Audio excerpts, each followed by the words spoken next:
Have you ever seen a child walk straight into someone else, even when there's plenty of room? Or maybe they can't tell their left from their right, even after lots of practice. Or perhaps they get completely turned around on the way to the cafeteria, even though they've been there 100 times before. What if this could be a sign of something bigger, something connected maybe to how often they use their smartphone?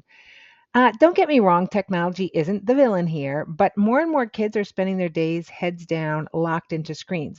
And while we've heard plenty about screen time affecting sleep, attention, and social skills, there's a new concern that you may not have always considered. It's about spatial awareness. Do you think smartphones could be interfering with a child's ability to navigate their world? So let's talk a little bit more about this. First, think about how much attention smartphones demand. When kids and adults are glued to a screen, they're not scanning their surroundings. They're not noticing what's besides them, behind them, or even right in front of them. Their tunnel vision, right on their smartphones, could be taking a toll on their ability to move safely and confidently in space. And it's not just little kids. Teens are at risk too. According to Safe Kids, every hour in the United States, a pedestrian teen is injured after being hit by a car. Many of them were texting, talking, or listening to music while crossing the street. Their eyes and attention were on their phone, not on the road. And let's talk about something of us rely on voice directions. GPS apps guide us step by step. Turn left here, take exit 9.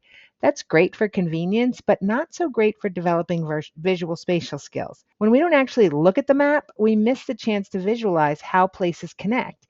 Kids miss out on that big picture understanding of where they are in space. And it doesn't really stop there. There are real systems in the body that need motion, exploration, and experience to develop properly. For example, the vestibular ocular reflex. This is what helps us keep our eyes steady while our heads move, and it's really a critical balance, a critical part of balance and visual focus. But when kids ride in a car staring at a phone the whole time instead of watching the world go by, they don't get the input they need. And over time, this could possibly lead to dizziness, nausea, or poor balance. It certainly makes me nauseous. And then there's peripheral vision, something that continues to develop throughout the teen years. But phones create such intense central focus. Everything else just fades away. And if a child's always looking at a screen, they may struggle to detect movement or changes in their environment unless it's directly in front of them. And that's really a problem for safety and social interaction.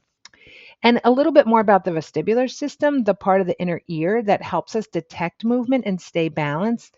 This system matures through physical play, running, climbing, spinning, crawling under and over things.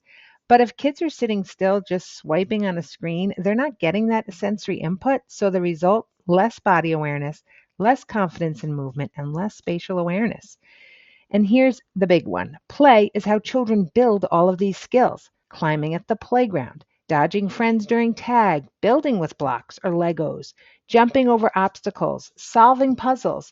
These aren't just games, they're essential practice for understanding space, direction, and the body's position in the world. Sitting still and watching a 2D screen can't replace 3D experience. So, what can we do about it? First and foremost, try following the screen time guidelines from the American Academy of Pediatrics. They have it broken down based on age ranges. Go outside, hike, walk, run, whatever you can do outdoors is amazing for visual spatial skills and body awareness. Try obstacle courses, playing tag, scavenger hunts. Play games that build right and left awareness. The Hokey Pokey, Simon Says.